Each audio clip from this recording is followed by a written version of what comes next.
Nak cari perubatan tradisi dan juga herba akar kayu asli, boleh mari sini. Ini apa ni mula buat sasa? Ubi sake, ubi getah namanya. Gastrik, ubi sipane. Lepas tu daun tinggi. Lepas tu ubi diwase. Wase boleh kat sini. Wase. Ni. Darah salah. Lepas tu hijau ni. Jangan ubak sikit urat, ubak wacai, ubak gatung, ubak urat, ubak wah. Geli, dua pinggir. Geli. Banyaklah ubak urat kalau sakit urat dalam ni lah.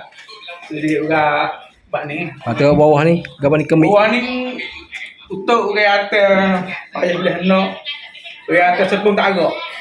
Lepas tu urat di ulu ke batu putih lah. Lepas ni. Oh ni wah base ni. The base ni. Boleh jadi tak urat. Oh ya teh dah. Ini nama ni tenaga. Tenaga.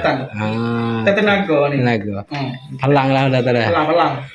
Oh ni teh wak teh. Ni yang teh kayu gebuh itu dulu. Gebuh kayu lah. Ni supaya kau ya kak bayar teh dengan elepsi panggil. Elepsi lek mago. Ni. Wah ni akar hang entah dulu dah. Pakai akal dah. Tak ada keyboard ke apa dah. Ada develop tu dapat. Proses ada. Proses dapat. Ni supaya bawah ni dah. Ni kopi yang kata super lah kopi. Oh ni kopi. Ni style kopi ni sini Malaysia. Malaysia bagi kopi. Buat kopi. Dan dia ada saka ada nak buka pakai ayo. Boh, ini. Itu apa kopi tu? Tu yang teh kau. Oh ya teh dah.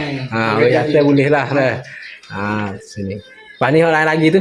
Lagi ada ensa ada minyak gitulah. Ya gitu. Hanu minyak ida dayak. Ni dia ibu nak suku dayak dah.